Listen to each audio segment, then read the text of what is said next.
Con su permiso, señor presidente, a nombre del Grupo Parlamentario del Partido de la Revolución Democrática, me siento contento y orgulloso de que el día de hoy estemos a punto de votar un asunto de vital importancia para la economía presente y sobre todo, espero, para la economía futura del país. Y me siento orgulloso porque este debate, que desafortunadamente estuvo estancado, porque intereses metieron mano y congelaron en cierto sentido lo que hoy ya es una oportunidad de que todos los grupos parlamentarios votemos un cambio a la Constitución.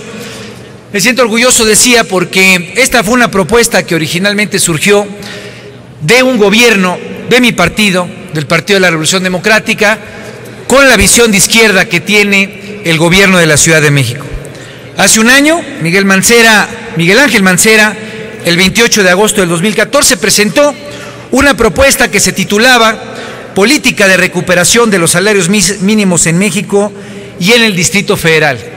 Ello motivó que se presentaran iniciativas que primero se votaron en la Cámara de Diputados y que hoy son el sustento de la minuta que estamos por votar.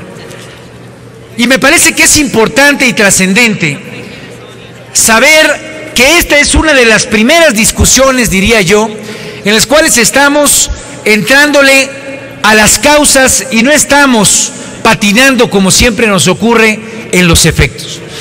¿Cuáles son los efectos de una economía que no crece? Una economía que en más de 20 años tiene 2% de crecimiento en promedio. Pues son que tengamos una economía con pobres, donde el porcentaje de pobres desde hace 30 años pues prácticamente no cambia por más políticas de atención a la pobreza que tenemos.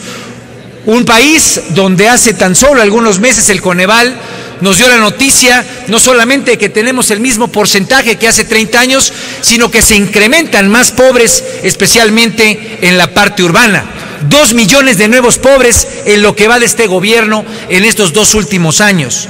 Pero eso, compañeros y compañeras, es un efecto de decisiones de política económica. Desigualdad en un país en donde de cada 100 mexicanos, tan solo 10 concentran el 64% del ingreso, es decir, que solamente 10 personas de cada 100 se quedan con mucho más de lo que puede generar el otro 90%, pues es obviamente increíble. Es increíble, revisaba ahorita el libro de Tomás Piketty y él precisamente dice, en aquellos países la historia y las revisiones de los números en la historia señalan que en aquellos países donde el 50% es concentrado solamente en el 10%, estallan revoluciones. Y lo hace en un análisis desde la Revolución Francesa. Bueno, ese es el país en el que vivimos. Un país en el que 10 personas de cada 100 concentran el 64% del ingreso. Y ese problema, que es el de la desigualdad, es un efecto.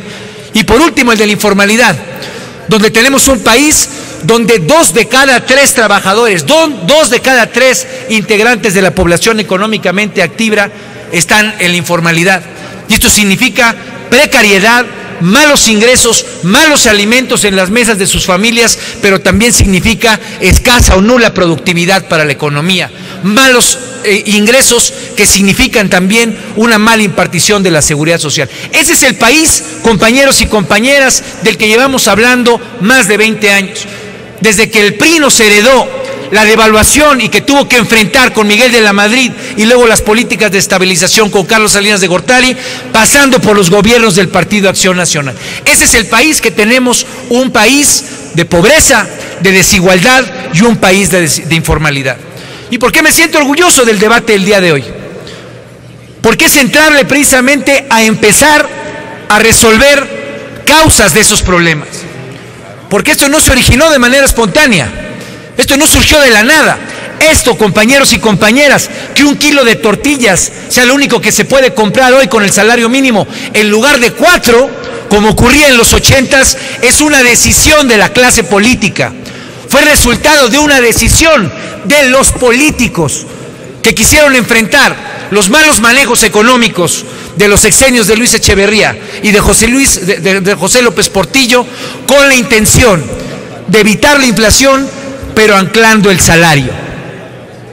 Eso, compañeros y compañeras, tenemos que traerlo a la memoria, porque si no entendemos de dónde venimos, la decisión que estamos a punto de tomar el día de hoy no tendrá una visión de futuro y no podrá encontrar el enorme compromiso y el enorme acuerdo nacional que esto reclama. Porque si la pobreza, la desigualdad y la informalidad son causas, fue precisamente porque necesitábamos tener un salario mínimo que evitara que la espiral de inflación continuara. El problema fue que se quedó estancado y alrededor de 127 leyes de carácter nacional se fueron configurando para seguir manteniendo en la Comisión Nacional de Salarios Mínimos pues una suerte de lugar donde llegaran los fantasmas del sindicalismo para tener la opresión de la ortodoxia de la economía nacional. Y entonces las negociaciones salariales, compañeros y compañeras, lo que encontraron fue un deterioro de ese salario mínimo, de las condiciones de vida y del bienestar de la gente. ¿Por qué si desindexamos el salario mínimo como pretendemos hacerlo el día de hoy, podemos pensar que podemos enfrentar la pobreza, la desigualdad y la informalidad? Porque el salario mínimo como está el día de hoy recrea la pobreza. Hemos escuchado que somos una fábrica de pobres y en efecto lo somos. ¿Por qué? Porque 43% de la población vive en pobreza salarial. Es decir, trabaja día con día trabaja y no le alcanza siquiera con el ingreso diario para poder tener la canasta mínima de bienestar. Por más que trabaje, y son 7 millones de mexicanos y mexicanas que viven en esa condición. No nos extrañe entonces, y no se enojen, cuando el Coneval dice que 1.750 millones de nuevos pobres están en las zonas urbanas. Parte de ello lo aporta este salario mínimo. Segundo, la desigualdad. Pues obviamente cuando uno revisa las cifras de crecimiento de la productividad y uno checa las cifras en una serie de 20 años, la OCDE, no cualquier organización, la OCDE, que ha sido proactiva en las políticas neoclásicas o neoliberales, lo que dice es que la productividad en el país ha crecido 30%, mientras que el salario mínimo se ha quedado estancado. Tan solo para el 2007, hay que pensarlo, para el 2007 a la fecha, más de 7 años, los salarios reales se han quedado 9% por abajo del crecimiento de la productividad. ¿Quién se está quedando ese incremento de la productividad? Pues los dueños del capital. Ese debate no cambia. ¿Quién se lo está quedando? Los dueños del capital. Y tercero, ¿por qué la informalidad?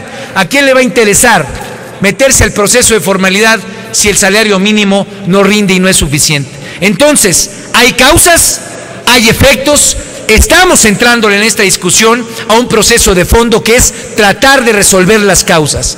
Quitar la indexación, es decir, la dependencia de las multas, de las tarifas, de todo lo que le hemos puesto como ancla al salario mínimo, es un paso fundamental para arrancar el gran debate que reclama México. Y es ahí donde hay que hacer una reflexión profunda.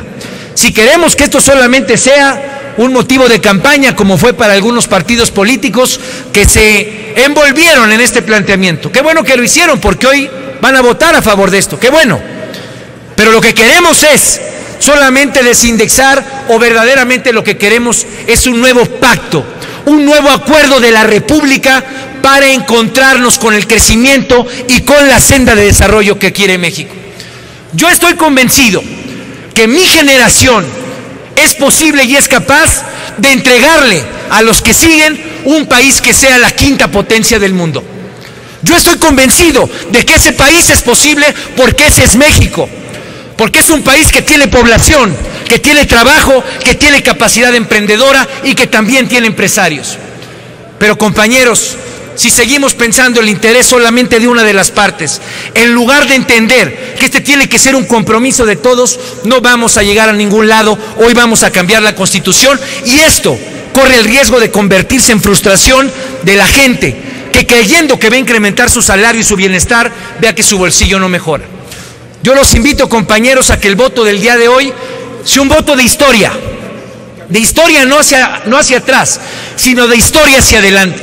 Que hoy construyamos, quienes estamos a punto de votar este cambio a la Constitución, un gran inicio de acuerdo, un acuerdo que nos lleve a que los trabajadores, junto con los empresarios, que es esa parte productiva la que nos puede llevar al gran desarrollo que tenemos en compromiso con la historia, a ser el gran país que México está comprometido a ser. Es cuanto, señor presidente.